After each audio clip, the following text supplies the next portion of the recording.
Others. Morning, everyone. Welcome to day 2 of SASIE Idea to Venture Court 2. It has been amazing. Last week was really amazing. I saw people ask questions and the passion and energy last week. I hope we'll bring that for today too, that momentum will be today. We'll be here today. So for those who may not know me, my name is Precious Adenka. I'm part of volunteering for the SASIE team. I'll be your host for today's session and I will be guiding you through this session. Our speaker today is Mr. Nana Akwasi Boateng, and he's an entrepreneur, a consultant, and a market research expert with over 5 years of experience advising businesses across sectors like tech, education, healthcare, and more. And he has a strong background in academic research and consulting, and is passionate about helping founders make smart and data-driven decisions. So without further ado, join me in welcoming Mr. Nana. Over to you, Mr. Nana. And Good morning. Hope you guys can hear me. So I'm speaking from Ghana. My name is Nana Boateng. Just simply put it, Nana. Yeah, just call me Nana. Feel free. So a bit of introduction. I've been in a system just like my dear sister Precious mentioned. I've been in the system. Yeah, that's fine. That's fine.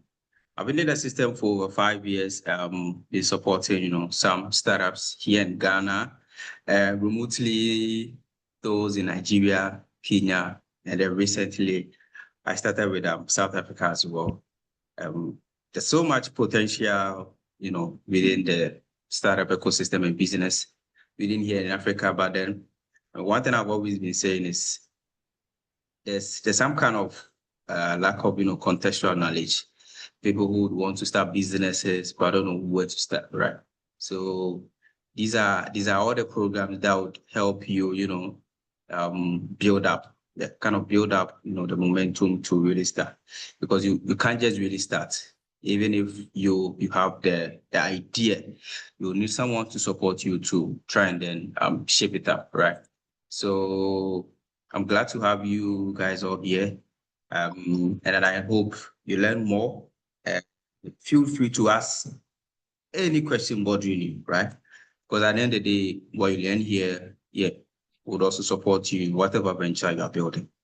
Be it in tech, agriculture, the tech, the edtech, and all those,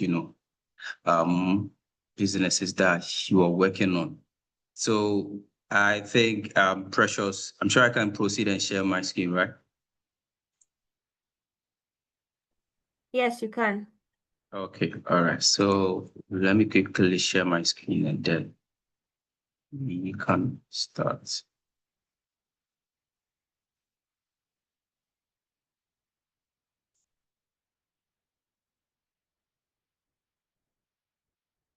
Okay, please let me know if you can see my screen. Yes, we can see your screen. All right, sure. So good morning, everyone, once again. And I think it's been pretty exciting when Jennifer got in touch. I'm like, yeah, there's so much potential that I see that they can bring. So why not hop on board and then really support our dear sisters who are also trying to make it up and then bring it up. So and one thing I would like to say is I would encourage all of you to really take whatever you're doing as part of the SASIE program pretty serious and also learn more, right? It's kind of a platform. Ask questions if you need any support. I'll drop my email later. If whatever you're working on, you need any support, you can just get in touch and we take it from there. So I think I've done a bit of introduction. I wouldn't want to go in much deeper. So I'm the Precious Manager at Boxplay Ventures. What we do at Boxplay is to, support African entrepreneurs here in Ghana and then Nigeria, and then we also support remotely those in other countries as well. We have quite some portfolio companies, video fulfillment, logistics. We are in the media scene as well, and recently my co-founded Venture Nest. That's where I'm seated right now. Kind of an innovation hub where we are trying to, start some programs as well. We have the Venture Nest innovation, program, just like SASIE is also doing. And I've worked with a couple of companies and organizations like GIZ, and I'm also with Nigeria, but then I'm not in Nigeria. I don't know if you guys know a site, Panacea.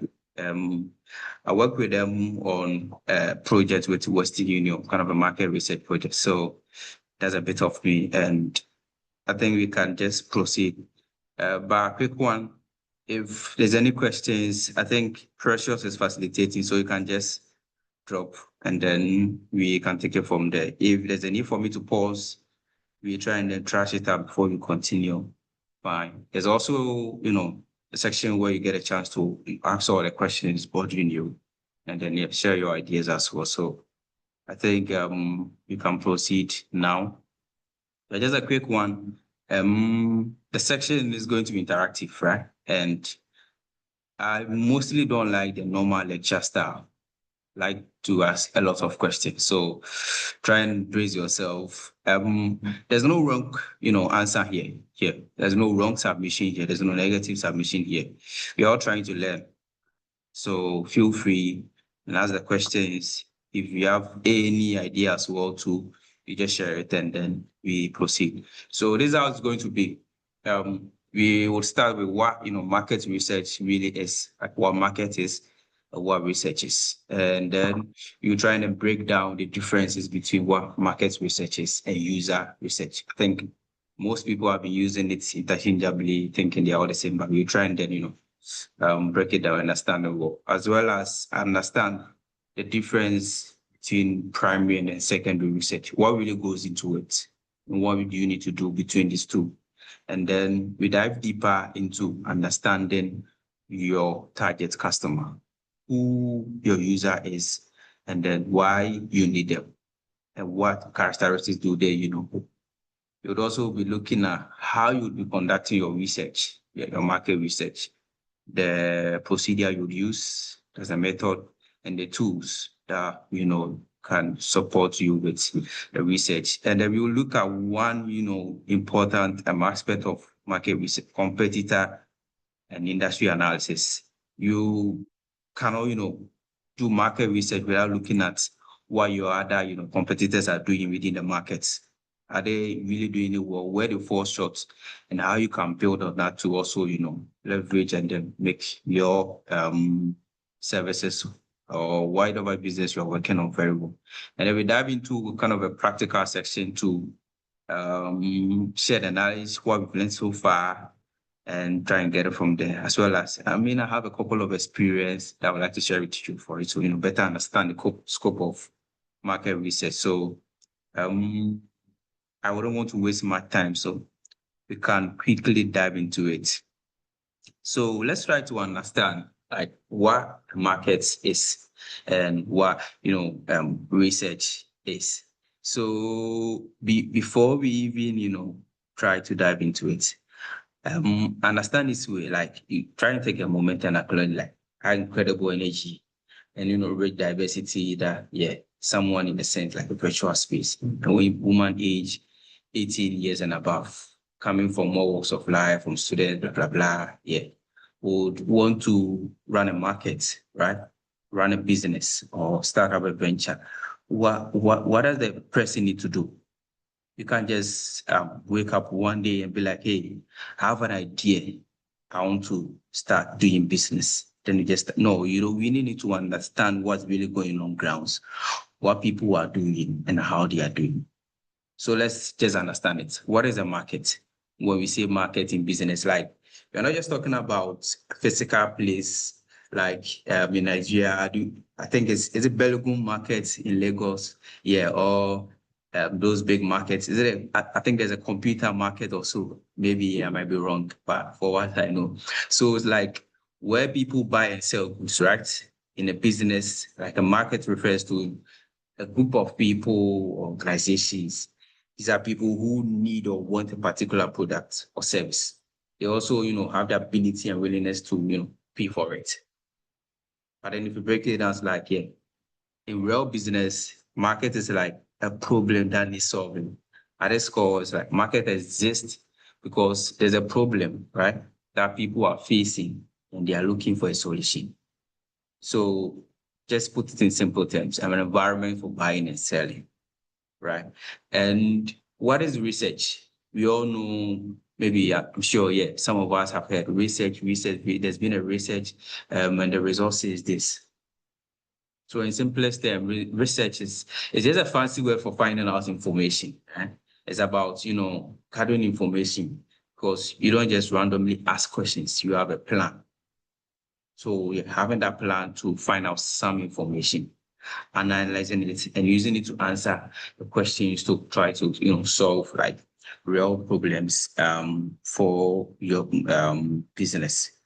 I wouldn't want to waste my time here. I think we can just dive into it. Now let's combine both of market and research. And let's talk about what market research is, right? So when we put these words together, market research, what do we get? So let's try and understand.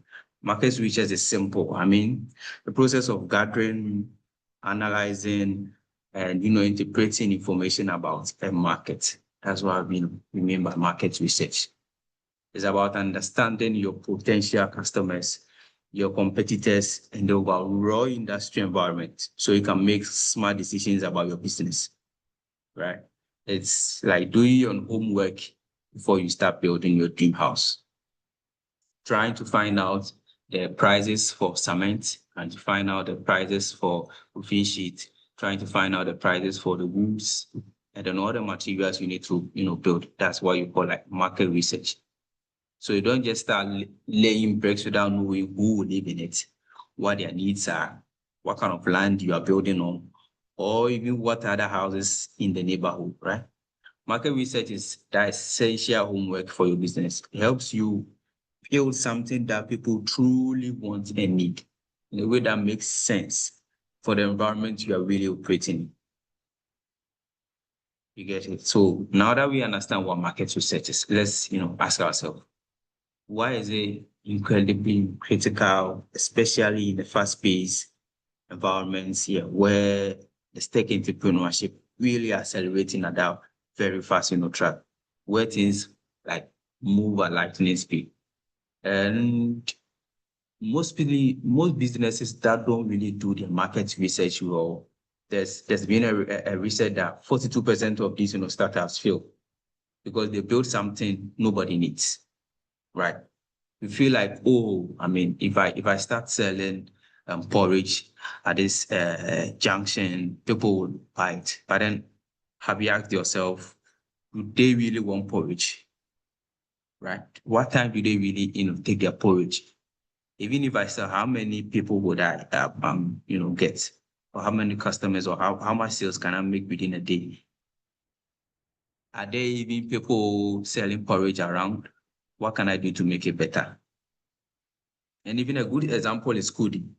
I don't know if you guys know Kudi in Nigeria. I think now it's called Nomba. So it is a Nigerian fintech company. When they started, they found out small businesses, preferred using WhatsApp and USSD, I think, which is mostly common, instead of using the app. So they build their products using these tools. And that's a smart, market research in action. They found out that, people don't really prefer using the apps. It might be due to, let's say, internet issues, some kind of a geographical, those people, are they, computer literate? Can they really use, the apps? Are they really are they familiar? Right. Then they find out that no, most people nowadays are using smartphones. Even our mothers, our fathers, our parents, the elderly are using, smartphones. They have WhatsApp installed on it, which is pretty simple to navigate. There's a normal, USSD system as well. How can we leverage on this? That's how come they built, their app. So it's like market research helps you reduce the risk, make better decisions, and build a very solid business that solves real problems. Because if you don't do this, you might be thinking that, hey, everyone, that's like I mentioned, eats breakfast in the morning, right? So if I sell porridge, if I sell any kind of breakfast, I would really, make the sales. But once you do your market research very well, you get a chance to understand, right? So now let's ask ourselves, why do we think research matters in tech entrepreneurships? Okay. We being, growing entrepreneurs in the tech space, in the, business, sector, like why does market research really matter? So imagine market research as your, venture's most kind of a reliable compass, and it's very, the strongest shield.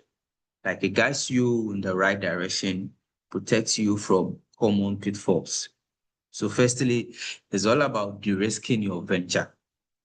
Okay. If let's say what does de-risking mean? Simply means reducing the chances of failure. So every new business idea, no matter how brilliant is it, starts with like a lot of guesses or assumptions. For example, you might assume that people in Lagos need a faster way to get groceries. Market research helps you test these guesses, allows you to gather the real information that either confirms your assumption or tell you it's not quite right. By doing this, you reduce the uncertainties, and then it significantly increases your likelihood of success. You're not just showing that dark, or you are aiming with the right precision based on fact. So it's kind of a fact check. You try and check the numbers. How are they really aligned with what I want to do? Research helps you avoid becoming one of those statistics and making sure they are really aligned with what you're doing. And then secondly, it also ensures like problem, solving fits. This is perhaps the most vital point of all that I will say. People have the idea, but then they forget if it's really a problem solution fit. Like means making sure that the product or service you are creating actually solves a real important, problem for a group of people who you are willing to pay for that solution. For instance, if you're building an app to help farmers connect with buyers, you research, helps you confirm if Nigerian farmers truly struggle with finding buyers. And if buyers are looking for a more direct way to, source produce. Research helps you confirm this, preventing you from, spending months and months or even years building something incredibly brilliant and, technologically advanced, but only to find out that one actually needs or wants it. Yeah. So market research tries to, help you in, your entrepreneurship, try to navigate all these kind of stuffs and then make, informed decisions as well. And as well as help you, get, the right, resource, optimization. So resources like like the time, your money, your energy. Doing a market research, you try to optimize your resources that you have. Like the resources are precious, especially early stage businesses. Research helps you prevent wasting all these vital resources, building something that even the market is not even ready for, or the market has really seen it and don't even, require it. So like all these, market research, what you need to do, like it gives you a very competitive, advantage. So just take it like, yeah, you have someone setting up a business around that corner, and all of a sudden you also want to do the same thing, but then how can you make it better? Through market research, you try to assess all these, considerations. Like it puts you ahead. Okay. And then it finally helps you like investor confidence, because you are really building something that can attract, different, investors within the market. There are some people who would want to invest in the business. There are some people who would want to build with you. So trying to do a very good market research. And then it's like one piece of advice, whilst you are building your venture, right? If you do a very good market research, you try and produce a market research report. If, let's say, you get an investor who comes on board, or kind of a co-founder, or someone who wants to build together with you, they would ask you, have you looked at the market? What have you done so far? What is the market saying? So once you do the market, research, you have kind of a working, document that can easily be accessed, and you can, continuously or eventually build on to try and then help you moving ahead. I hope I'm not going too fast. No, you're not. Okay, all right, that's fine. Is there any questions so far, or I can proceed?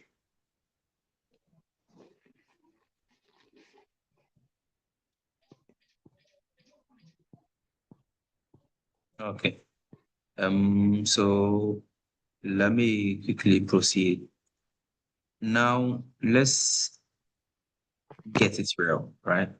So let's say now, as we venture into the real business world, you often hear terms like market research, user research, like people, mentioning it, back front, like what do they really mean? While they indeed closely relate, complement each other, like it's really important to understand, the extent, focus for both of them. Like think of them as two different lenses through which like you view your potential partner. So here's an example. You want to start a food but before I proceed, I'm Precious. Can you help me with a background of our participants? Just a quick one. With a background? Yeah, background of our participants.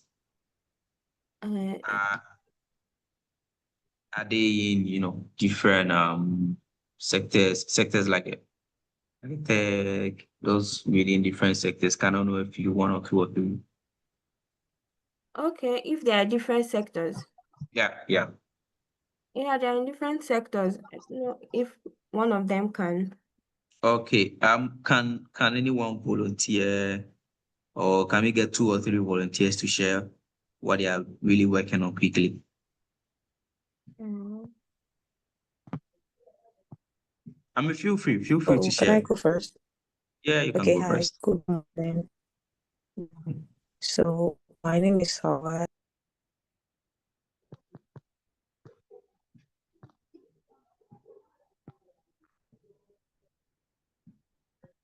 Hello. Oh, Oh, okay, okay. Mary, you can just. Yeah, Mary can proceed. Hello. Please confirm if you can hear me. Yes. Okay. So my name is Mary Katambi, and Okay. our business is focusing on helping people to declutter, use household items like furniture, some appliance, and fashion. So we are focusing in the circular economy sector and also in social e-commerce. Okay. Okay. That's nice. All right. Thanks. Can we get another volunteer? Yeah. Think- Um, Nana, are you still here? Can speak. Uh, Okay. No worries. I mean, we can proceed, right? No worries. okay, she's. Okay. Oh, am I the one? Yeah. Yes, please. Oh, I did not know that my was unmuted. What was your question, please? Would you like to share with us what you're working on? What I'm working on? Yes, please. What are you into? Okay, I'm a community manager, All right. and then I also run POS at the site. Okay. All right, sure. That's fine. Okay, thanks. So I think we can proceed. So just like I was trying to share like an example, right? So imagine someone wants to start let's say a food, delivery business, or like our sister mentioned, like a circular economy, those, social commerce business. Think about it. Market research will tell you how many people in Abuja order food online, right? How much they even spend, or who your competitors are. Okay. User research means like talking to business, like busy working people, and asking things like, when do you usually order food, right? What makes you choose one service over the other? Like, what do you hate about ordering food online, right? So both are very important. Market research helps you know the opportunities there. User research helps you design a solution that like these people would love. So just like I have here, the market research, the focus is on the overall market, okay? And with user research, the focus is on the user, the specific need. Okay, so just understand that in simple terms. So let me just try to break it down. So market research is like putting on a wide angle lens, right? We are looking at a bigger picture, the entire, business ecosystem that you really want to operate in. So it focuses on overall market. Imagine the entire, Nigerian economy, or specifically like the e-commerce, sector. It looks at industry, trends like the rise of mobile payments, the total market size, how many people could potentially use your service, the competitive landscape, like who else is doing something similar, right? The pricing strategies, why are people currently paying for similar services? And then the broader economic factors like inflation, internet, penetration and stuff. But then the question is tries to answer the big, picture one, such as, is there even a viable market for a product or service in Nigeria business I'm trying to do? Like, how big is this market? Is it just a few people or millions? Okay. Who are even the major players or the competitors already operating here? And what are the current trends like shaping this kind of, commerce, industry? And what price point will make, the market actually accept the kind of service, or solution I'm bringing on board? Okay. So let's take consider the Nigerian, fintech market. I think it's projected to grow significantly. I think with transaction, value was estimated to reach over like 100 billion by 2026, according to some report from Statista and even PwC. So market research helps you understand, if your specific idea can tap into a slice of this, massive pie, like a share of this 100 billion, transaction value by, 2026. So there's a margin. So the goal here is to understand the viability and attractiveness of a particular market, segment. Is it a good place to start a business? Is it even worth perceiving? That is what market research will, help you understand. Now let's go to user research. On the other hand, it's like zooming in with a magnifying glass, right? We are focusing intently on the individual people who would actually use your product. So it focuses on the specific needs, like I mentioned, like their daily behaviors, their motivation, what really even drives them to use a particular product, like the pain points. What even frustrate them that the people hate, Kiwi for POS. Can they even stay at their various places? Can they get, this now trending home service for POS? Like, something crazy, right? So user research helps you try and break down all these questions and even the desires of your actual, target customers or even. So the questions are much more personal and granular. What specific problem do my potential users, currently face in their daily lives? How do they even try to solve this problem? Even if it's imperfect, like what features would they even find most useful and delightful? If I tried, starting a service like a home washing service, I want to, start with this home service to help the busy people, businesses, with washing, but they are mostly curious about their time, right? Can you reach out to them like, hey, find out do you even like washing? How regular do you do your washing? Who do it for you? Do you have a family? How tight are you? Would you even consider, or would you mind paying someone to do the washing for you, because they are mostly chaos and mostly take their time important, right? User research helps you understand all this stuff. So the goal of user research is directly to inform your product design and hand over raw user experience. Take that in mind. User experience. That is what user research will focus on. It helps you guide the development in specific features of what you are trying to create. I mean, the solution that users will not just tolerate, but they would love and cherish and use it again. Alex, there are so many thriving businesses in Nigeria. Like, ask yourself, what really makes them go for that service again? Sure, there are businesses in Nigeria that we could sometimes imagine like, this business has been thriving for months, right? Someone started this small, food hub, then for years they've been operating, they've set up, franchise. What really make people love that food? Someone also started like a very big, food hub. Within 3 months, they are gone. Try and then think about it. What went wrong? What do people not really like about this? So think of this way.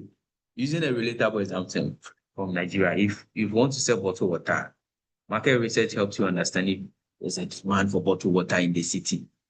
How many other brands exist? What prices they charge? And if the economy supports people buying bottled water. So however, market research help you understand why, the whys, the hows, the whos, and the whats. So is it safe? Because tap water has been considered to contain some kind of germs and stuff. Do people really buy bottled water? Is it even common here? So user research would help you understand what the people really understand and really need. So I think that's the distinct differences between market research. Is actually focusing on the overall bigger ecosystem, like the business in markets that we have at hand. And the user research helps you focus on specific needs, right? Helps you break down, build a user experience, right? Really focuses on what the customer or really requires, what your service can provide to them directly. Okay. So now I think we can zoom in and go to what primary and secondary research is in doing a business. So simply primary research, secondary research. Now that you know what market research is, now that you know what user research is, now how do you try and then start doing all this research to find out the information, try to bring out a very viable product? You can do that through primary research and then secondary research. So now let's try and break these two broad categories down: primary research and then secondary research. Let me start from secondary research. Often we call it the desk research, trying to sit down, let me say, at your comfort zone, okay, and finding out information online, trying to get references from sources that can help you make informed decisions about the product you want to bring online. There are so many institutions, organizations that do research to support economic growth, especially for international investors who want to come into the country and invest. So they produce these reports to make informed decisions. So let's think about it. That's research, right? Or simply put, secondary research. It involves gathering information that has already been collected, like I mentioned, and published by others. You are not creating new data.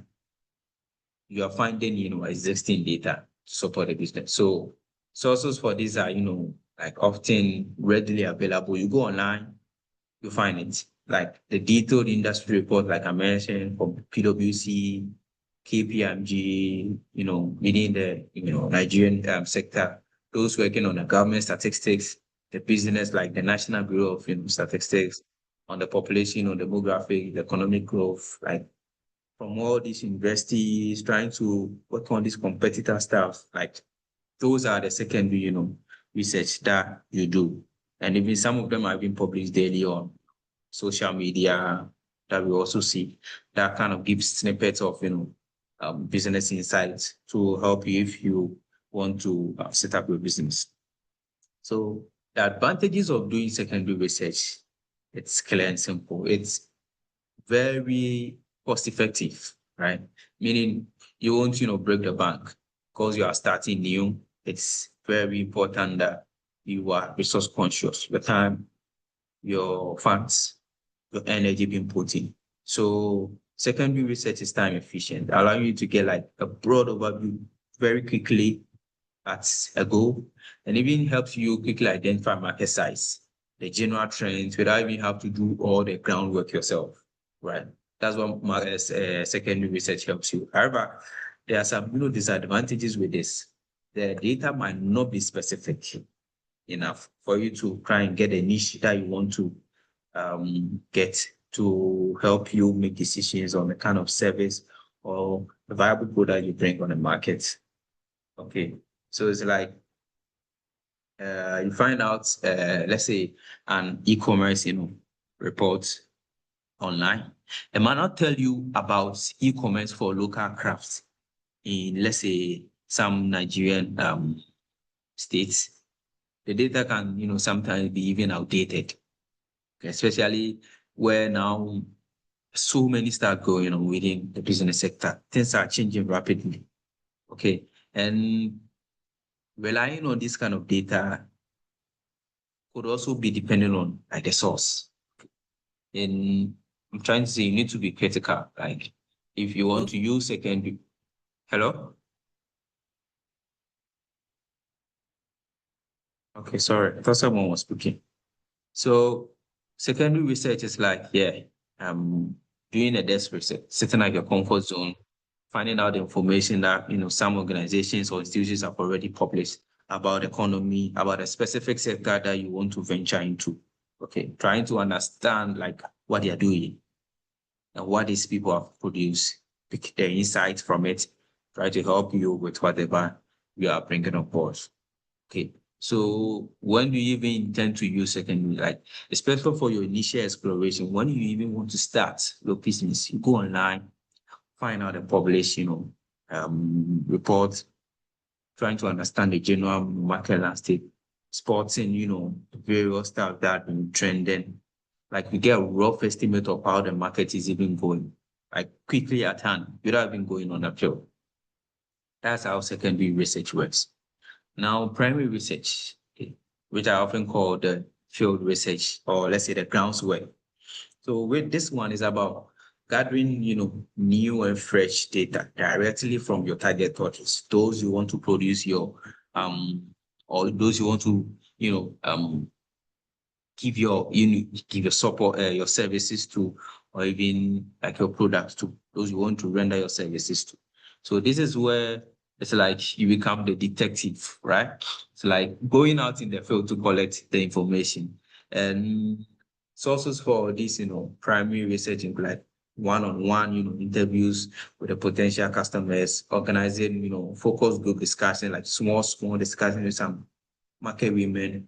You go there, maybe they may be sitting in pairs or, in groups, try to find out information from them, what you are working on. Okay, like sending out, surveys or questionnaires to people to fill it for you. You go picking them up, or even engaging in the direct observation where you try to understand how people really, some demographic, really do their stuffs. Okay, how they interact with each other, where they want to set up, let's say, social center. How do people even come together? You try to observe to understand, the demographic very well, just to make make informed decisions. Okay, and if you run like experiments or like usability testing, those who intend to build, apps, right? Seeing how people would even interact with your prototype that you have on board. if it's a product that you've built, okay, you've seen things trending. Let's say you try to build like a platform for, let's say, social commerce. Okay, how will people even react or even use your platform to sell? Maybe you are trading in thrift. Okay, you have a thrift market or a source where you get them in bulk, but then you set up an app where you try to publish or sell them. Now you have the app, it's a prototype. You share it with people, like, yeah, find out how they're interacting with it in the back office to know how maybe they'll be able to use it. But then with primary research, yeah, it's a bigger advantage. You get a real, first-hand information, which is very advantageous in market research. It's like the data is fresh. Think about it, getting fresh produce from the market, or sorry, the farm yourself. Okay, going to the farm to pluck those, fruits, the vegetables yourself. It's fresh, untouched. Yeah, you know why you got, how you got it. Unlike secondary, research where someone goes, taps it, and bring it to you. You wouldn't know the process that went through. But then with primary, it's like, hey, you have the first information, and it's very unique, right? Doing primary research yourself, like you get a chance to experience one-on-one. You ask the questions yourself. So it provides deep, rich, qualitative insights, understanding why people do things. And the data is also current and is directly relevant to what you are doing. Okay. Also allows you, like, gives you some kind of invaluable, information, directly interacting with your, potential customers and building that kind of empathy. Like, oh, so if my customers use this product, this is how it goes. Okay, this is how they do feel. So think about it, like this, diverse Nigeria market. I'm sure Nigeria has about, I think, about 250 ethnic groups. Maybe I might be wrong, but then yeah. With this, so many cultural nuances, like a lot of people, a lot of, groups within Nigeria. It's just like direct market makes it becomes more critical. What works in Lagos might not work, in Kano. And the solution for urban youth, think about it, might not fit for rural farmers. So doing primary research helps you understand these local specifics. Okay? Like what you maybe a service or a product that you try to bring on board in, let's say, the locals market, might not work in a different state. So you do primary research, like groundswork, over the find out this information, and you get to know that, oh, okay, so what really works in this state might not work in other states. Or like secondary data that will try to, give you raw information based on what they got. Okay. So since you are starting new businesses, or even you're trying to scale what you are doing, a strong recommendation for you all is to always like start with, secondary research. Get a good, like a lay of the land, understand what's already existing, the knowledge that is being put out there. Then, and only then use primary research to dive deeper. So you got information from online or from these published, spaces that you understand, okay, this is how the market is going. These are the businesses that are working. These are the solutions that are working. Okay. These are, the viable product that are really going for it. If I want to sell thrift or I want to sell some stuff, like, think about it. I want to sell thrift, product. The young ones in this state, how are they doing? So first off, you try and go online, publish, product from these institutions, gives you a fair idea, fair knowledge of how the market is being treated, how people are buying this product, what they are interested in. Then you move on with the primary research. Now you'd want to go in what is really trending. Okay. With the primary research, then you really understand what's really going on the grounds. You are there. So you find, like, you try and validate the information that you found through your secondary research. Try to uncover, all these nuances, unspoken needs. People might not even voice out because this research, like, they do it themselves, not really directly. So it's like you doing the primary research to top up the secondary research you did, like you interact indirectly. And then, yeah, it provides you like, information that you really need. So I think that's it. Primary research, going on the field to find out the information yourself, how your product will even fit into the market. The secondary research is like, yes, I mean, in your comfort zone, sitting in your desk, laptop, trying to find out information about like how the market is running, what people are really buying, what through what platform, through what system, what product is really running through, what produce are people interested in now. So that is how the primary research works. That is how the secondary research works. Like I mentioned, you can, I mean, that's my recommendation. That's what work for me and what I do. Like you start with the desk research, try to find out what's really going out there, what people have put out there, because it's very important, right? Then after that, you got this, fair idea. You dive deep with the primary research, try to find out what is really going on in the background. So that's also it for primary research and then secondary research. So I'd like to see you to now understanding, your users, your customers. So now you've covered why, research matters and the different types of research. Now it's like, yeah, let's go get to the absolute core. Those you are going to really provide, the services to. Those that you are worrying yourself doing all these markets, like what you're going to give them. Okay, you try to understand them, who they are, what they are doing, what they want, and why they want that thing. Okay, so yeah, with this, you try and then identify the targeting customers, what they are building. Let's talk about like real users, not a big, oh, this product, yeah, everyone needs it. Like you try to, oh, this product is trend, everyone needs it. No, like, yeah, you try to understand before you even approach. So how do you even identify your target customer? Okay, if it's a POS system, which kind of people, like who are they? Why do they always prefer POS than, let's say, going to the bank?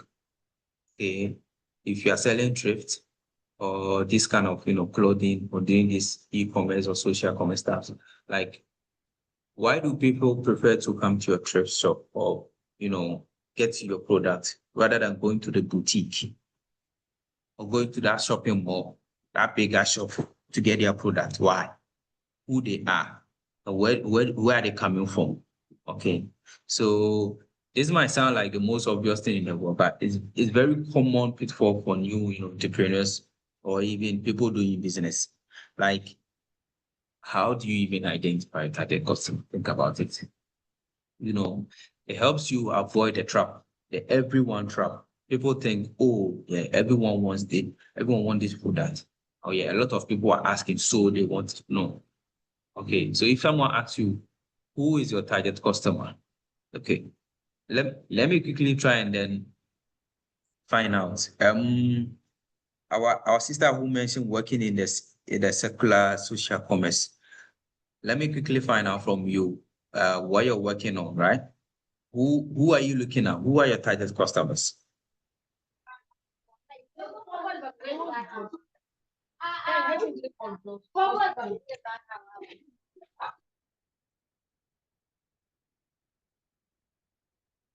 Hello?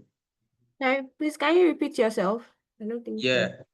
Okay, so I'm asking, like, do we have a fair idea of who our target customers is? I'm sure most of us maybe have something running.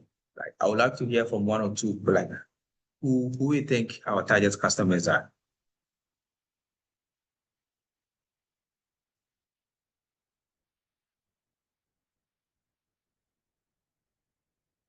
Can I get maybe like one or two volunteers?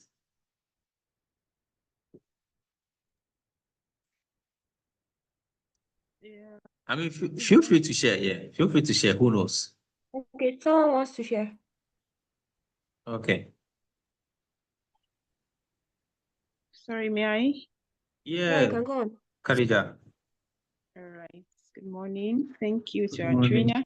So basically, I would say that because I'm into the production of high quality multi-purpose wash. So I Okay. can basically say that my target customers are students who need to wash their dishes, their clothes, as well as restaurants who need to get their dishes, to the customers, as well as laundry homes that uses liquid wash for machines and all that. So I can basically say that my target customers. Okay. Target customers are students also was using a washing point. Very good. That's fine. So mostly it's like people try to find out, okay, who is my target customer? Because just like our dear sister Khadija mentioned, everyone uses, these washing products, right? We wash our clothes. In fact, every second, I'm pretty sure there's someone washing right now. As we're talking, there's someone doing some washing, right? And we need this kind of product. But then maybe Khadija might think like, oh, because it's a washing product, like then everyone needs it. No, not everyone needs it. Okay. That's what I'm trying to tell you. If is it BMW or all these people producing cars think everyone wants to drive? No, that's not the question. If let's say our dear sister who's working in the social commerce things, it's everyone who requires this product. No, not everyone. You need to identify or target them first. Okay. It's like when you try to appeal to everyone, like you spread, the precious resources too thin, and your message ends up, resonating with no one in particular. Okay. Imagine you are trying to sell a product that's for everyone. Okay. Like in a very big market in Lagos, you would quickly get lost in the noise. You need to be specific. That's what I'm trying to say. Right. Trying to understand, your target, customer. You need to try to be specific. So how do you even identify your target customer? Okay. To get specific, is like think about these kind of key dimensions to your potential customers. The demographics, okay? The demographics, their age, their gender, their income. If you want to sell the washing products to them, how old are they? Do you think it's the females, that will buy it, or the males that prefer it to this, or even if they are old, do you think because our great grandparents did a very good job in training us to make homemade products, right? So it's like, do you think the young ones need it, or is the old ones that need it? Okay, so like these are the measurable, like factual, characteristics of people. Like think of them as basic levels, their age, like I mentioned, 18 to 35 or 36 to 50, 51 to 65. Like which gender need, like even their location. Okay, are they in urban Lagos or rural, Kano, like specific neighborhood, or let's say in Accra here that I'm living? Like it's kind of specific gender that needs it, their income level, the amount that they make at the end of the month. It'll be very, very difficult to understand people's level of income. But then if you really want to understand your target, customer, you do that by trying to assess those in the urban areas, those in the rural areas. What really works for them? Okay, you can even consider the educational background. People who really know the value of, the product you are bringing on board. Or how would you be able to convince them to understand and buy your product? Okay, what kind of job do they have? The occupation. Like these details give you like a foundational profile of your potential customer. For example, are you targeting the young professionals in Abuja, or even the small business owners in Port Harcourt? Who are you even targeting? Okay. So think about that. Nigeria has a very massive youth population. Think over 60% or so population under 25 years here. So this demographic, heavily influences like your product. Okay. So think if you want to try to scale your products, go online, selling this, washing. Think about it. Now the young ones are online every day. They have the smartphone, the sharpest phone online. Easiest way to find information, so many, tools online to get information from. Like, yeah, publishing your product online, WhatsApp, like all through all these socials, you can get your customers. Okay. So it's like you try and then tailor the product wherever you are selling it to those using the smartphones. Because the under 25s have mobile phones every day. And even they are in schools, most of them are in the uni, some of them in the college, the polytechnics. Because they have easy access to their smartphone. Once you publish it online, they can easily have access to it. Okay. And even more important, trying to understand, the socials, like, their lifestyle, their values. Is this where it gets like truly interesting and insightful? Because diving into, psychographics, like, is into the why behind people's actions. Why they even want to buy a product online? Why they will even want to call you and get this product? Like, it covers their values. What's important to them? Okay. Is it that they prefer the thrift market? Is it because it's fancy or it resonates with the Gen Zs? Okay. Or even you are selling to the old people, how do you even package it to them? Okay, the attitude, how do they feel about that kind of product you are selling to them or the service you are providing them? Okay, what hobbies do they have? Like their interest? I mean, their lifestyles. Are they busy people? Are they busy students? Are they busy parents? Are they like socialite, like, and even their personality traits? What even motivate them? What are their inspirations? What are their fears or frustration of even getting a particular product? Okay, for instance, are your customers, environmentally conscious, or are they primarily driven by convenience and speed? If you are selling those products, they know that, okay, someone trying to sell, this product, we are trying to, promote, circular economy, using thrift product, trying to, cut it, trying to treat it, trying to produce, new product out of it. They understand that, oh, okay, so this person is actually promoting, climate, climate change, trying to get a product instead of, ending up on our beaches, ending up on, our market areas, making our market areas very dirty. This product, elsewhere. But at the end of the day, those who sell the thrift, it's like, the end one, the one that are deemed not usable or sellable, they throw it away. But then, you get those products, you try and turn them into a different thing. So you try and identify, okay, these people are very conscious about environmental stuff. Okay. But even the product that you are selling, imagine your washing product. How do you package them? Is it in a paper product? Are you still selling them in plastic bottles? Okay. How is the packaging? How would people even understand, okay, this person is promoting environmental, safety? Okay. Because with a paper is easily degradable. Okay. There's some papers that can easily be degradable. But imagine a rubber. Rubber can stay on the land for years without being degraded. But it's like you turn the product into something else and people really, understand what you are selling to them. That is how come you identify them. Okay.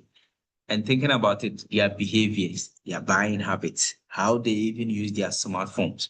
So it's like this kind of dimension, like the behaviors, focuses on what people actually do.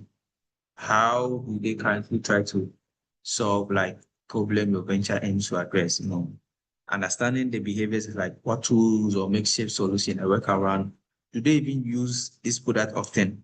What are their daily habits related to, this problem like so their thrift of product or scattered around the markets? You see some jeans hanging around. You see some plastic bottle hanging around. Okay, like how? How do people even try to think about this? Or even like a product trying to, you go to the bank to queue on a long bank. If there's an kind of on demand or even at your service, POS platform or POS, service or product to them, how to make it convenient, right? How they even go to the bank, stay in the queue. You try to understand the behaviors, how they even, buy some products. It's like this helps you target them. Okay. So for example, if you are building a financial app, let's imagine your potential users, currently even manage their money with pen and paper or through even mobile banking, or even if you are doing this POS system, do people even manage their money through banking apps or the USD platform, or do they go to the bank to cash out their monies, or do they even rely on traditional savings and loan groups? Ghana here, we call it the SUSU staffs. Okay, so try to understand their behaviors, and that is how you can even get to understand your target market. And also, one other thing is trying to understand their pain points and their needs. This is very critical in trying to understand your target, customer or your user. Okay, whatever problem or solution or business you are working on, this is very important. Like, what specific challenges do they face daily within their lives? What are their biggest frustration, like I mentioned, with existing solutions out there? Like these services and product that people are put out there, or even put like the kind of things they are doing. Like, is there kind of a complete lack of a solution fit? What are their unmet desires? The things they even wish existed, but they don't. Though the product are there, but not enough.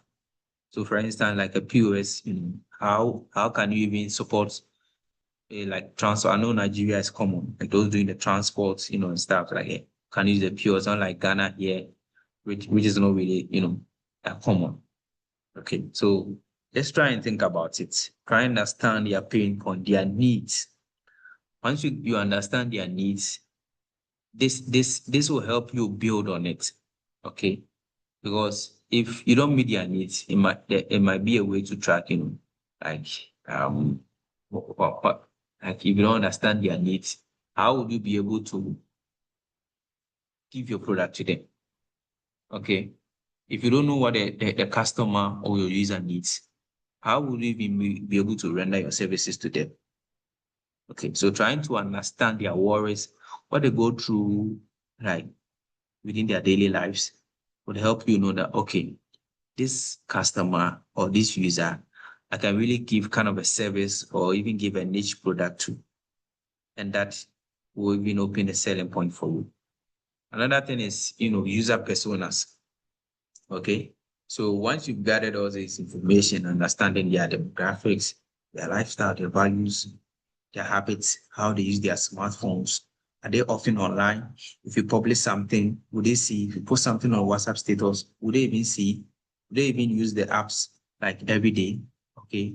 Like, yes, once you've gathered all this information, I would highly recommend you create a user persona. Like, what are these? Are they fictional? Like, are they realistic? Is it a real representation of your ideal customer? Like directly from your user research. Okay. So give them a name like, oh, I found out that Khadija sells, hand washing stuffs in Lagos. So let's say Khadija sells hand washing stuffs in Lagos. Let's make it like, so she's targeting the students, okay? Probably, and then those in the urban areas or like rural urban areas where they need this product. Or let's say someone, let's say this restaurant trying to sell to them in bulk. So try and give them some backstories, describe some goals and list their specific needs. Okay. Like create a user persona. So trying to identify or even understand your target customer, try and create a profile that, so if I'm to sell to users or if I'm to sell to students, a typical student might not have a complete kitchen, or those living in the hostel, some might not even have a complete kitchen. Okay. So, and even access to like this kind of handy product might be challenging. But then if you are to render this product to them, trying to understand them. So Khadija is a student. Okay. Lectures, times and stuffs. He or she will not be able to go to the market to buy like that product. So trying to understand the students because of lecture time and stuffs, you can render your hand washing your product, or those all these washing products to the students at his or her convenience. Okay. Is it like trying to send it through delivery, or you have a delivery, partner that can, try and then send the product on time to them? Okay. Try and create this, user personas and try and understand them. Okay. I mean, after trying to put all these things down, helps you understand, okay, yeah, is the kind of user that I'm targeting. Okay. So yeah. So I hope understanding the target user is pretty clear. Maybe I don't know if there are any questions. If there are no questions, maybe I can proceed and get into like conducting the actual research. Okay. Now we've understood the research, we've understood market research, user research, even what primary research is, what goes into it, the secondary research as well. Okay. And then trying to, understand and even identifying your target, users and customers for your product and your services. Now, how do you even conduct the research itself? How do you go about, doing this market research, the user research, the primary research, and then, the secondary research to be able to identify your target, customers? Okay. So conducting research, like the tools and the methods. So these are like your go-to tools, your investigative kit for truly understanding your users firsthand. So one is using interviews, right? In research, we have qualitative and quantitative, tools for conducting, research. And another qualitative. So think about it, qualitative. Okay, quality is like, yeah, a niche, right? Simple one. But then it's like quantitative is like many. Okay. So using interviews to conduct your research. Okay. Interviews are, I always say interviews are the most powerful. They are tools, to gain deeper understanding. Okay. You get like first-hand information, you understand, okay, their feelings, what they're going through, why they require the service, and why they even don't use this food delivery stuff, or why they don't even want to go to the bank. I prefer to use the POS system. Why they prefer not to go to the boutique or the mall or that big shop or the mart over there. Okay. But want to use or come to you for your trips, steps. Okay. Why they don't even prefer those fancy, foreign washing products, but prefers, Khadija's, washing product. Okay. If you try and conduct, interviews, you understand the motivation behind it, the emotion tied to their problems. You are not just looking for facts. Okay. You're trying to understand their why, their what, why they feel a certain way, why they don't want to do. Okay. So the approach is like one-on-one, like a semi-structured conversation. So you have some questions down. Okay. You approach them, you approach someone, and you go like, hey, hi, good morning. Can I have a second with you? Okay. So would you prefer going to the bank or using a POS system? Which one do you even prefer? Okay. Do you even prefer using thrift products, or you prefer to go to the boutique? Right. Try kind of a casual way. You try to ask them, oh, when was the last time you visited a boutique? Okay. Have you ever even visited a boutique before? How often do you even go there? Or have you seen any boutique out here? Is there even a boutique here? Or is there even a clothing shop or a clothing line or someone selling any product here? Trying to, understand if there is, someone doing similar thing like yours. Okay. And one of the tips for doing interviews, be prepared. Okay. Prepare like a guide, a discussion guide for yourself. So this isn't like kind of a rigid, script or something. No, like it's like a word for word. Okay. But rather, yeah, use a list of key topic that you want to use to make informed decision for the product or service you want to, bring out there. So once you prepare the guide, sorry. Once you prepare the guide, it helps you try get prepared and understand why you're going to conduct that interview. Okay. One other tip is you try to listen more than you even talk. Okay. So your primary job is you try and then encourage them to share more stories, their experiences, their feelings. Let them lead a conversation sometimes. Okay. Like always ask them, oh, why? Why do you think you don't prefer going to that shop to buy those labeled sunlight, products? Mhm. Is there anything? Okay. You try to understand this, then you get to know that, oh, okay. So there's this thing with this product. Okay, then I can try and then enhance or upgrade my product, try and make it better for them. Okay. And one thing is in doing the interviews, one crucial thing is avoid leading questions. Okay. Just to avoid bias. Don't put words in their mouth or even suggest answers. For example, don't say, oh, you find this frustrating, right? Instead of ask, how do you feel about this situation? When you go to the bank, like long queue, or how does it even feel buying like a shirt from this shop or boutique, and then at the end of the day, it doesn't even last long. But then with this jeans, it lasts long. I can even alternate it for you. Right? If you need to make any adjustments, I can get someone to do it for you instead of buying like an already made product from this shop, which could not even fit you. Okay. So yeah, try and then be in their shoes. And if possible, you can even record with their permission. Just so if you come back home, you can sit down, try to, understand it very well.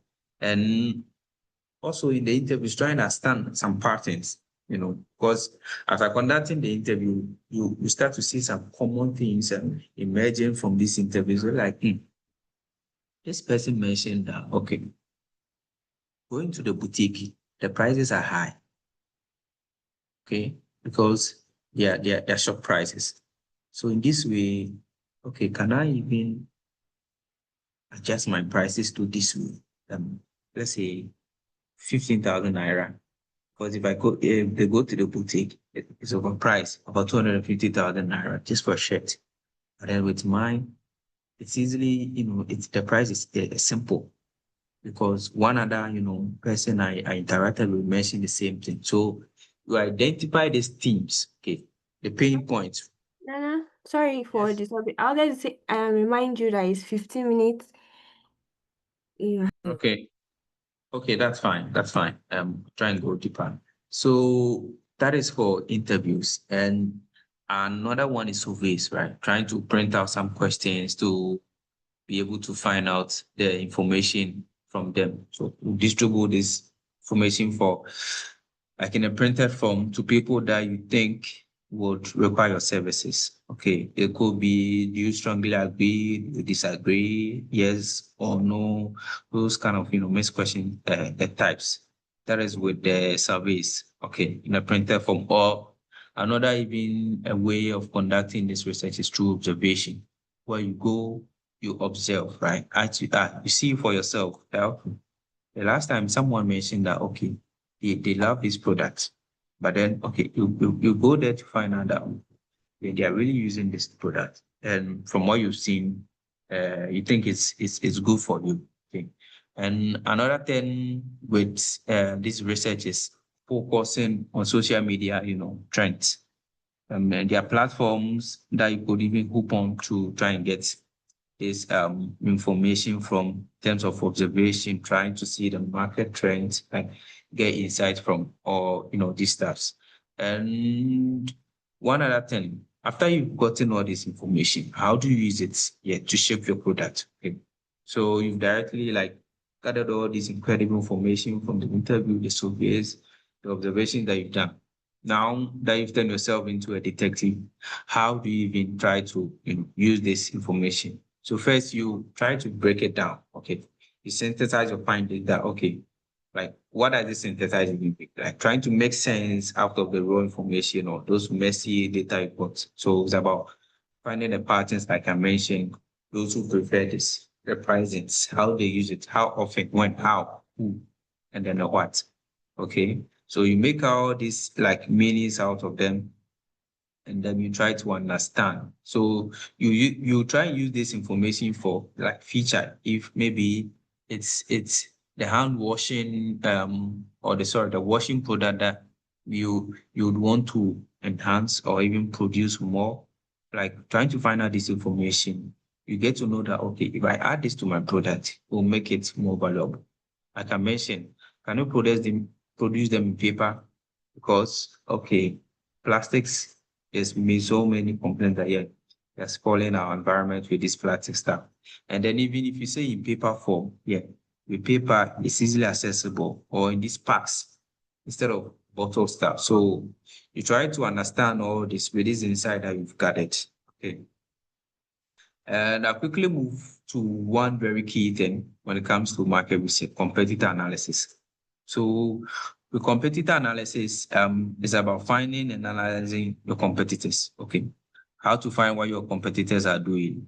Those doing, is there any, is like, are there people doing similar thing like I'm doing? Are people producing or giving similar services like I'm doing? What are they doing wrong that I can build on? I can leverage on all these, negative things that they are doing. How can I use it? Okay, to build a game of mine? So finding and analyzing competitors. So it's like direct competitors. These are the most obvious rivals. They offer very similar products, like I mentioned. If someone is using doing the same POS system, what can you do indirectly through yours that could enhance your POS services that you're offering? Okay, if it's a product that you're bringing out in the market, if once you find out all what the other competitors are doing, what do we even make good out of yours? What's that niche thing that you can add to your product or your service that you're executing that no other product can do, or no other company or no other service can bring that in? Okay, so that's about like, yeah, finding and analyzing your competitors. So how do you even find these competitors? I mean, there's so many tools that you can use. Google search, you try to find the keywords to identify the problems and solutions that people are even building. And you can also read, industry reports, and then through the research that you did, you try to understand. Like you also ask questions through it. Oh, what other product have you been using aside from maybe Nestle stars or maybe Sunlight? Okay. Do you even use any, let's say, POS service provider aside this one that you're using? How good is it? How often do you use it? And what challenges do you even face? Okay, what do you hate about them? Find out this information and informs you about what your competitor is doing that you're not doing. Okay. So once you find them, how do you even analyze? Okay. And I always recommend to people that you create something I call the competitive metrics. So somebody will ask, what is competitive metrics? It's like kind of a table where you compare your identified competitors across several key, criteria. This helps you see their strengths, their weakness at a go. So what are their product or services they're offering? What are their pricing models? Who are their target audience? What are their strengths? What are their weaknesses? What marketing or even sales channels are they using? What kind of technology are they utilizing to sell their product or services? Okay. What is the customer review or feedback from this kind of stuff, services or product that I've known? So you create this, metrics. I'll try and share this metrics with Trisha, so you guys can try and use it for your product as well. So after doing all these analysis, then how do you spot the gaps to be able to position yourself? Okay. So after looking at what your competitors are doing, ask yourself, are there specific customer segment that no one is truly focusing on or serving with? For instance, all riding apps, cater to cities and centers, but no one is serving like small areas effectively. Like, what's the gap? Okay. I mean, with a thrift, if someone is selling at that thrift, what is the next thing they are not doing that people, are really, yearning for that can bring on board? Are there specific unmet needs that no one has actually identified? Okay. Or is there a solution that people are even doing that maybe they are not even realizing that there's another niche product out there that you can quickly bring on board? So doing like this competitive, you try to find the spots. Okay. Like what are the current solutions out there? What are the current services? Are they too expensive? Are they too over complex for the users? Can I like try and simplify mine? Okay. Or are they they are just insufficient for a particular group of people? Okay. So with this, you spot the gaps through the competitor analysis and the industry analysis that you do. Then after that, you define your unique value proposition.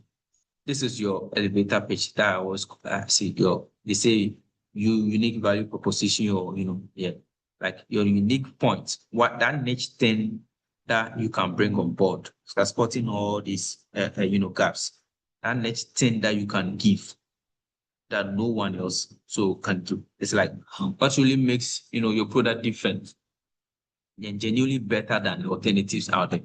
Why should a customer even choose yours over someone's own? So, like your unique, selling point or your unique, value proposition needs to be clear. Like, yeah, you need to clearly articulate like the specific benefit that you can offer to your target customer. That remember, no one else can even produce that. Okay, so something specific, something new that you can bring on board after finding out this competitor and stuff. And after that, you try to develop or position yourself well. Once you've spotted the gaps, you've identified that niche thing that you can bring on board. Okay, you try and then position yourself. The position yourself is like, okay, the next product I'm producing, I'm pretty certain and sure that no other, no other company or no other user or someone else is bringing this thing on board. I'd wanted to do a very quick, practical assignment, but I don't know if I have enough time. Precious. What's the next thing that we need to do before I go? That is questions, Okay. actually. Yeah. Okay. Questions. All right, sure. That's fine. So I think we can proceed with the questions, and then I'll try and share, a few experiences, and maybe can take it from there. Hey, you can do the practical assignment before we ask questions. That Okay, we would can do be the better. practical. Yes. Okay. So let me see. Um, okay. So I want all of us to kind of draft, five, questions that we can ask people, okay, on the product that we are working on. I don't know if my question is particular, just like I have on the screen, five, research questions that if you are to do your market research today to find out a product or try and bring out a new product or upgrade your service today, what would be the questions that you'll be asking your interviewees, or through the surveys that you want to do, or even the interview and even the observations? So just five simple questions. Okay. Would you like one of them to say it or to mention Yeah, I it? mean, yeah, just like maybe can you just the next 2 or 3 minutes to pen it down. Okay. All right, sure, thanks.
Okay, it's 2 minutes now, or should we give them 1 more minute?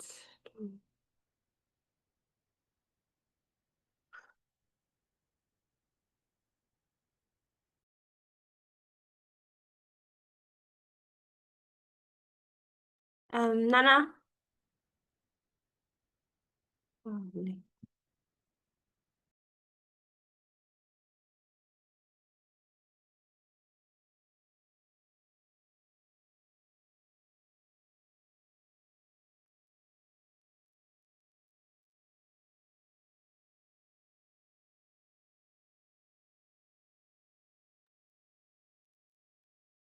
Hi, Precious, sorry. Yeah, we can proceed.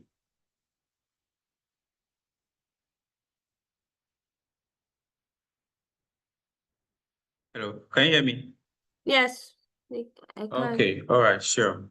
So I think we can proceed now. Okay. Anybody want to share their question, their research question that they think, any volunteer?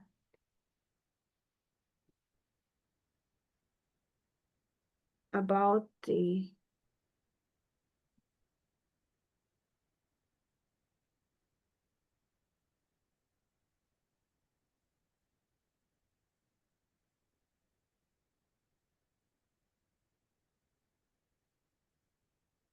okay. If not, do you or does anybody have any question to ask Nana here? Any question?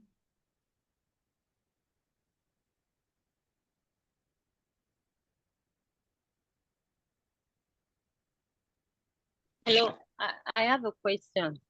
Okay. Sure. Good afternoon.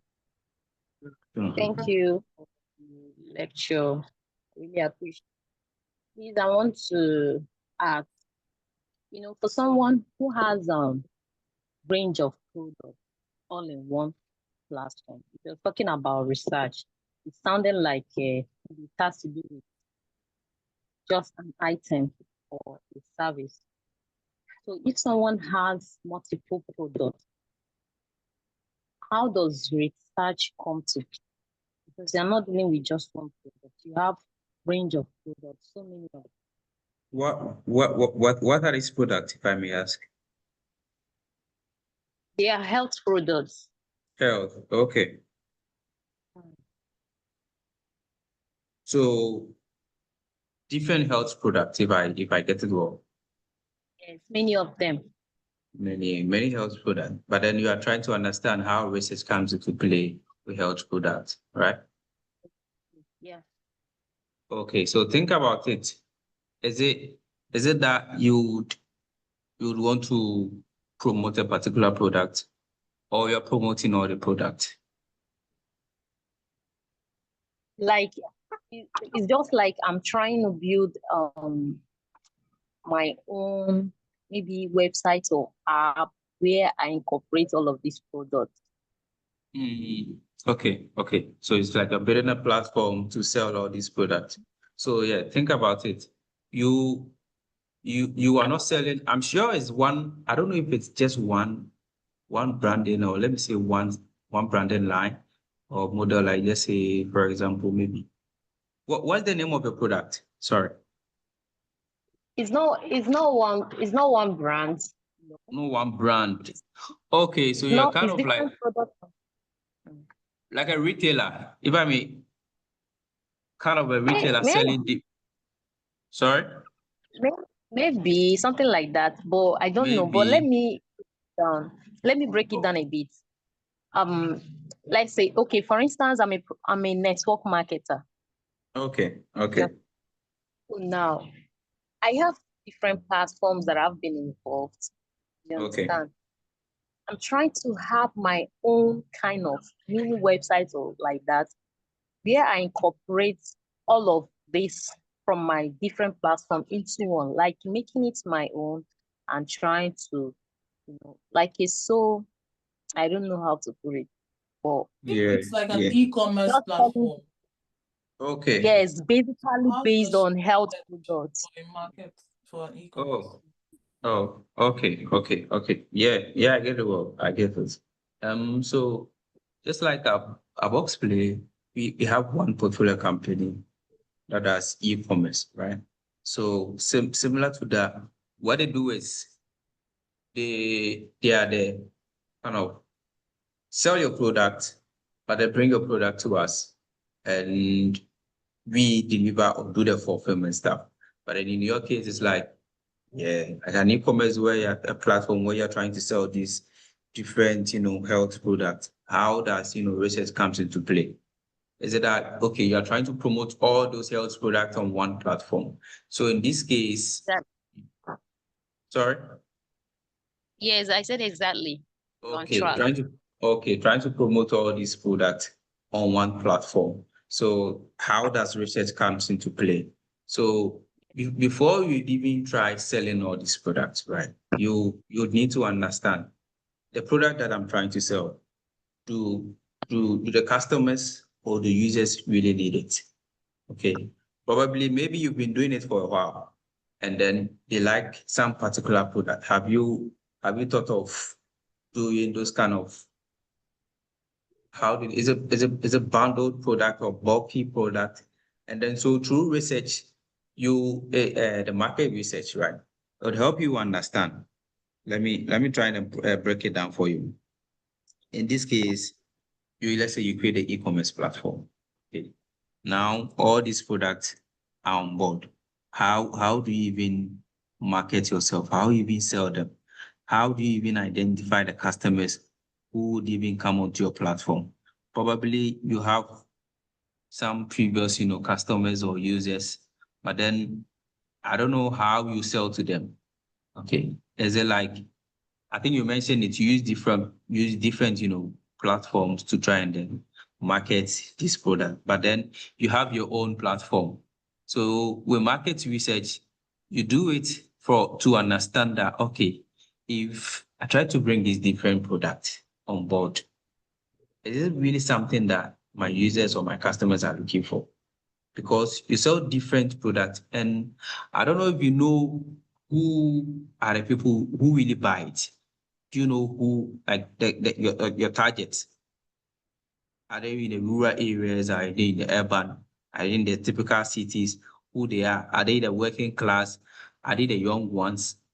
Okay, you need to really understand all these, these points with all these, demographics before you can even proceed to say, okay, now one platform to sell all the products. Is it really something that the customers are looking for? Or is it because you think, like I mentioned, like the everyone, is it because you think you have different products, so bringing them on one platform would help you, sell fast? Or probably because you are using or probably you are paying for or paying too much to try and sell on all this, platform. Creating that e-commerce platform, you think you would really sell fast? Okay. Like I'm trying to help you understand. Like think about all these questions first before you even try and then push forward. So you do the necessary research, like, oh, how do you often I don't like I want to understand one question. Who are those who really patronize your product that you really sell? I Who are think the those? market research would help her determine that. Yeah, that's why I will really want to understand that section very well. Like how often, who are they, where, how? You get it? So yeah, Uh, because of time, I Okay. want to announce that if you have something to do to go to, please feel free to leave while we stay back. The general, you have the floor. okay, thank you. Okay, like I said, my products are generally about health and then general well-being. A lot of products, from different Okay. platforms. Yeah. So I kind of feel, I don't know, the thing just popped to my head that I can actually do this. So I kind of feel like having my own personal e-commerce platform where I can actually run them and then Okay. Actually, find. so okay. Yeah. I think that's that's what Jennifer you mentioned, like doing the market research, right? How often do people use these e-commerce platforms? First thing you need to understand. Do they often do they access through their smartphone, or maybe there are some people who often purchase it through their colleagues or their friends. Okay, are they familiar using e-commerce platforms? If you would want to set up an app or maybe a website, how accessible would it be? How easy would it be for them to find out your website or even your platform to be able to patronize your product? Okay, so let me come in, the general. Let me try Okay. to also add to what Nana has said. A very simple way to do market research, which is market research, as the whole session today basically has been, how do I know that this thing I want to do, people need it, right? I'm sure you have maybe like a WhatsApp group that you share your products on your WhatsApp status. Do you have something like that? I don't understand the question. How do you mean? The products, the health products you want to sell on your platform. Okay. Yes. Is there a place where you post them right now to tell people that you have them, or you've not started selling at all? Of course, I have some. Just that I'm not really active like that, posting all of the time on my status. Okay, but the time that you post, some people will come to you and say, oh, I would like to have this every now and then, once in a while, right? Once in a blue moon, and Yes. sometimes I market them myself. Like I also do physical marketing sometimes. Okay. So the people so far that once in a blue moon that buy from you, we can create like a persona, like an ideal person from those people. So are they women? If they are women, what Both age? Yeah, yes, go ahead. both gender. They are both gender. Perfect. Yeah. So you're already conducting market research. That's what we're doing now already. So now we know that the people that buy your product, they are both genders. Do they have an age range? No, basically because I have tons of products, so it depends on what the person needs at time. Great, perfect. The people that that come to you, do you think they will be able to use their mobile phones to buy on your website? Not all of them though. Not all of them. So that means you have to create your product or your platform in a way that somebody that can use a phone to buy can buy, and somebody that cannot use a phone to buy can buy, right? Yes. Exactly. So if you keep digging and digging and digging like this, that's the market research to find out how and who you can sell your products to without spending money. Because what most people do is that they will create a Facebook ad or use other platforms to like tell people about what they are selling and see who will respond to what their platform is, your e-commerce platform that has all these products. I'm calling it e-commerce. It could be a website. It doesn't have to be e-commerce. I'm just saying e-commerce because you are putting products there and you will sell, right? Yeah. Okay. So by the time we can, even after now, sit down together and like, okay, I want to conduct market research to know if this product is needed and who are the people that would need it.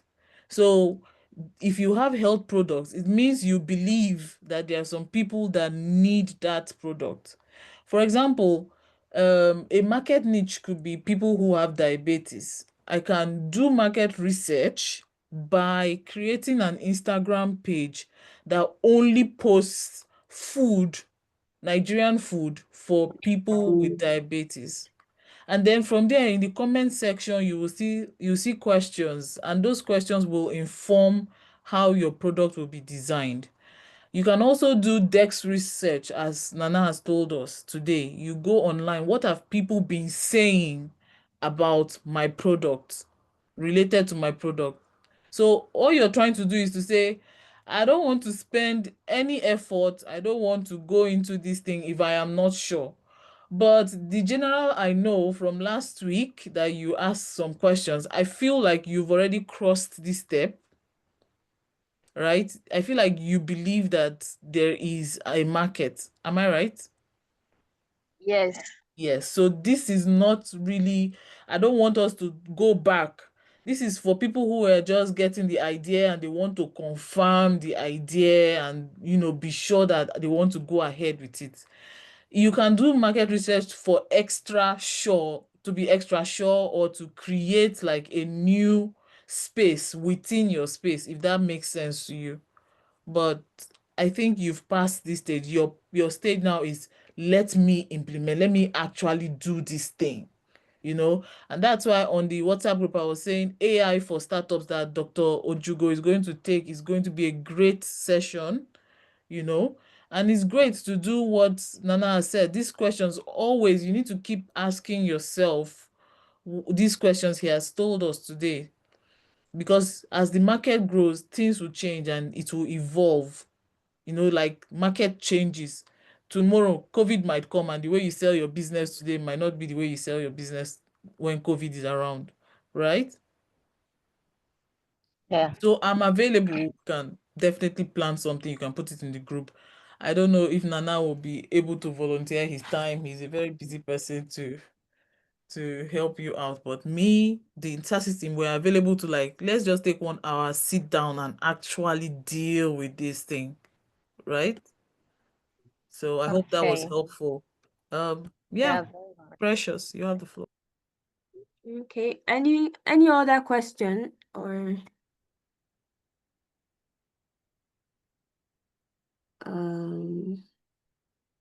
okay. So this has been a truly valuable session. Thank you so much, Nana, again for this session. Thank you. So I want us to go back and chew on it. We are going to give you a video recording going to be on YouTube. So we're going to send the link to the group so that you can rewatch it and understand more. If you have more questions, please write it down on the group and we'll have someone to attend to you. Thank you, and we'll see you all next session. Thank you. Okay. Thank you. All right. So I'll try and share my WhatsApp contact Okay. with Jennifer. Maybe if there's any support, if there's anything that I can chip in, yeah, you can just feel free and then you get it done. All right. Thank you very much again. So much. We're grateful. All right. Thanks.